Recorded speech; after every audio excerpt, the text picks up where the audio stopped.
नमस्कार दोस्तों, स्वागत है मेरे चैनल दी एक्टिव तरुण में। मैं हूं आपका दोस्त तरुण और स्वागत करता हूं आज की एक और म्यूचुअल फंड अपडेट की वीडियो में। देखिए, आज जिस फंड का रिव्यू मैं करने वाला हूं वो हमारा स्मॉल कैप कैटेगरी का फंड है। फंड का नाम है बंधन स्मॉल कैप डायरेक्ट ग्रोथ। सबको इसके बारे में पता है। आज मैं बात करूं तो अभी के समय में करीबन 30-32 टोटल फंड्स हैं जो हमारे स्मॉल कैप कैटेगरी के अंदर लिस्टेड है। उसके अंदर जितने भी म्यूचुअल फंड हाउसेज हैं हमारे, सबका एक एक फंड है। मैक्सिमम हर म्यूचुअल फंड हाउस ने एक स्मॉल कैप फंड जो लॉन्च कर रखा है। 30 से 32 आते हैं, उनमें से एक ये है। तो आज इसका रिव्यू करने वाले हैं। जो रिव्यू है पूरा का पूरा एजुकेशन पर्पस के लिए है और किसी भी तरीके का रिकमेंडेशन। आगे बढ़ता हूं दोस्तों। चैनल पे पहली बार आए तो चैनल को सब्सक्राइब कर लीजिएगा, बेल के आइकन को दबा दीजिएगा। और साथ में अगर कोई भी पोर्टफोलियो रिव्यू कराना चाहते हैं या पोर्टफोलियो आप बनवाना चाहते हैं तो उसके लिए डिस्क्रिप्शन में जाके चेक कर सकते हैं। वो सारी की सारी चीजें जैसे चलती थी हमारी चल रही है। आप डिस्क्रिप्शन में जाके सारी की सारी डिटेल्स लिखिए, चेक कर सकते। तो शुरू करते हैं। सबसे पहली बात, इसका जो करंट एनएवी चल रहा है वो है 43.57 रुपए। करीबन आप मान लीजिए 43.5 रुपए के आसपास का इसका एनएवी है। और इसका जो सीएजीआर है वो भैया 34.29%, मतलब 34.5% के आसपास आप मान लीजिए। अगर आप स्टार्टिंग से इसका सीएजीआर मैं आपको बताऊं कि भैया कितने रिटर्न्स गिरे हैं, कितने पिछले 6 महीने में क्या हाल रहा है, तो उसका मैं आपके साथ में शेयर कर देता हूँ सारी चीजें। देखिए, जब से लॉन्च हुआ है तब से इसका सीएजीआर रहा है 34.29%। पिछले 3 साल में जो रिटर्न्स निकाल के दिए हैं वो है 25.73%। ये तो हो गए तकरीबन 5 साल पहले लॉन्च हुआ था ये। तो 5 साल का और 3 साल के रिटर्न्स आपके सामने। अब बात करते हैं हम 1 साल की। 1 साल में इसका क्या हाल रहा है। तो पिछले 1 साल के अंदर इसने करीबन आप मान लीजिए अप्रोक्स में 14% का सीएजीआर बनाया। और पिछले 6 महीने में इसके अंदर जो गिरावट देखने को मिली है वो है 11.11%। अब आप ये भी सोचेंगे कि बहुत जगह पे तो ऐसा दिखा है कि 34% की गिरावट है, 35% की गिरावट है। तो देखिए, ये जो आपके सामने 11.11% मैं बता रहा हूं ये एवरेज है। मतलब ये कि भैया टोटल जो इसने 6 महीने के अंदर जो गिरावट हुई है वो 11.11% है। तो बात करें पिछले 3 महीने की कि भैया 3 महीने के अंदर क्या हाल रहा है, तो देखिए 3 महीने के अंदर भी आपको बताता हूं करीबन 9.51% की गिरावट रही है माइनस में। 6 महीने में 11.11% की गिरावट और 3 महीने में 9.5% की गिरावट रही है।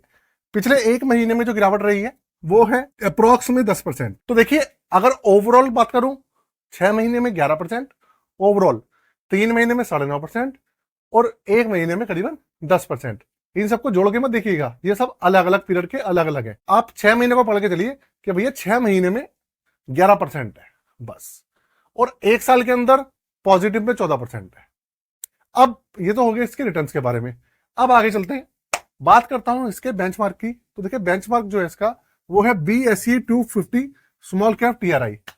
जितने भी हमारे नॉर्मल जो दूसरे स्मॉल कैप फंड्स हैं वो हमारे जो हैं निफ्टी स्मॉल कैप 250 TRI पे आधारित है मैक्सिमम। लेकिन SBI स्मॉल कैप फंड, आपका बंधन स्मॉल कैप फंड, ये कुछ ऐसे फंड्स हैं जो कि हमारे किस पर, BSE 250 पर, मतलब जो बॉम्बे स्टॉक एक्सचेंज है उसके ऊपर आधारित है। उसके अंदर जो स्मॉल कैप की 250 कंपनीज है वो इसके अंदर है। अगर मैं इसके पोर्टफोलियो की बात करूं आपको कि भाई पोर्टफोलियो कैसा है इसका, तो वो भी मैं आपको बता देता हूं।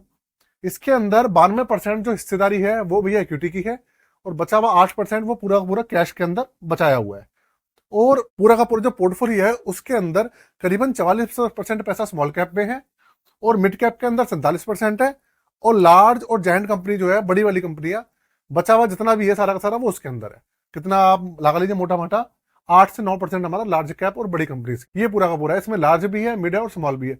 अब बहुत सारे भाइयों को क्वेश्चन आता है कि भैया स्मॉल कैप में मिड कैप और लार्ज कैप कैसे आ गई। तो भैया देखिए, पोर्टफोलियो जैसा भी है ये सामने है। आप कोई सा भी पोर्टफोलियो देख लीजिए उठा के, स्मॉल कैप का, मिड कैप का, उसके अंदर आपको स्मॉल कैप भी मिलेगी, मिड कैप भी मिलेगी, लार्ज कैप भी। ये सिंपल रहता है। ऐसा नहीं होता कि स्मॉल कैप है तो पूरी सारी की सारी स्मॉल कैप भी है, स्मॉल कैप कंपनी है, ऐसा नहीं होता। हाँ, अगर आपका स्मॉल कैप फंड है और वो एक इंडेक्स फंड है तो ये जो 250 कंपनी है ना, पूरी की पूरी स्मॉल कैप कंपनियां रहेगी, 250 ये रहता है ये खाली इंडेक्स फंड में। लेकिन अगर एक्टिव फंड है तो उसके अंदर भैया मिड कैप भी थोड़ा बहुत मिलेगा, उसके अंदर लार्ज कैप भी मिल जाता है। आगे चलते हैं, एक्सपेंसिव रेशियो की बात करेंगे। एक्सपेंसिव रेशियो जो है वो है 0.45%। मार्केट के हिसाब से देखेंगे, दूसरे क्वांट को देख लीजिए, SBI, निप्पॉन इंडिया, जितने भी फंड्स ले लीजिए, सबसे भैया कम ही है इसका एक्सपेंसिव रेशियो, ज्यादा नहीं है, उनकी अपेक्षा बहुत ही कम है। और एग्जिट लोड की बात करूं तो एग्जिट लोड उनके बराबर ही है।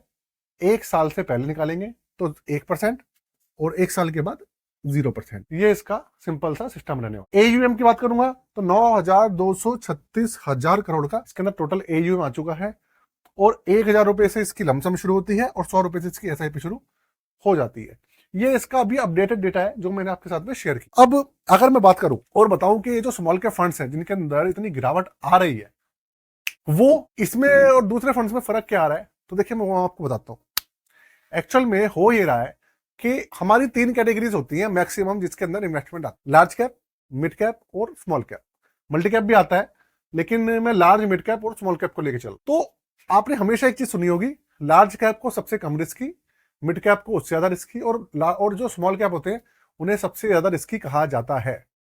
वो इसलिए कहा जाता है क्योंकि भैया उनके अंदर जो गिरावट आती है, जब मार्केट गिरती है तो जो हमारे स्मॉल कैप होते हैं वो सबसे ज्यादा टूटते। जैसा आपने देखा है कि भैया मैंने अभी कुछ दिन पहले वीडियो बनाई थी कि 40% की गिरावट आ रखी है कुछ फंड्स ऐसे, 40% की गिरावट। तो भैया अपने आप में बहुत देखने वाली बात है, बहुत ज्यादा नुकसान भी हुआ लोगों को।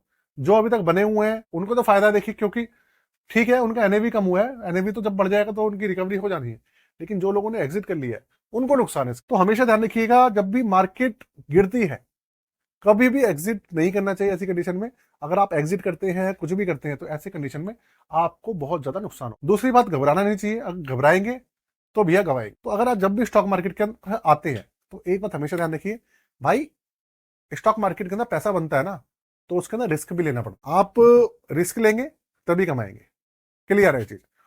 तो ये सारा का सारा भैया इस फंड के बारे में डिटेल है, जो अपडेटेड डिटेल बता रहा हूं मैं आपको। और साथ में अगर और चीजें बताऊं इसकी, तो इस फंड के अंदर टोटल 180 स्टॉक्स हैं। और इंडेक्स की मैं बात करूं कि भैया टोटल कौन कौन से इसके अंदर सेक्टर्स हैं, तो आपके टोटल 10 सेक्टर जो मेजर सेक्टर्स है ना, 14 सेक्टर्स में से 10 सेक्टर्स के अंदर है जो कि सारे के सारे कवर कर रखे। 180 कंपनी है जिसके अंदर लार्ज भी है, मिड भी है और स्मॉल भी है।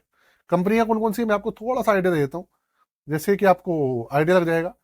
देखिए इसके अंदर Sobha, LT foods, South Indian bank, PCBL, Cholamandalam, Arvind, IndusInd bank, इस तरीके की कंपनियां और इस तरीके के बैंक। अब इंडसइंड बैंक है, छोटी कंपनी तो है नहीं, इंडसइंड बैंक को आप स्मॉल कैप में तो गिनेंगे नहीं, ये तो भैया बड़ा बैंक है, भैया तो मिड कैप में आएगा या लार्ज कैप में आएगा, लार्ज कैप में नहीं आएगा तो मिड कैप में तो है ही। इसके अलावा अगर आप देखेंगे टीवीएस होल्डिंग है ना, इनॉक्स विंड एनर्जी, ये सारी की सारी जो कंपनी है काफी बड़ी कंपनी है। अब रही बात प्रोस की और कौन से किस फंड के, देखिए कॉन्स तो यार मुझे इस फंड के अंदर कोई खास दिखता नहीं है, बस ये जो मार्केट गिर रही है इसकी वजह से गिरावट है।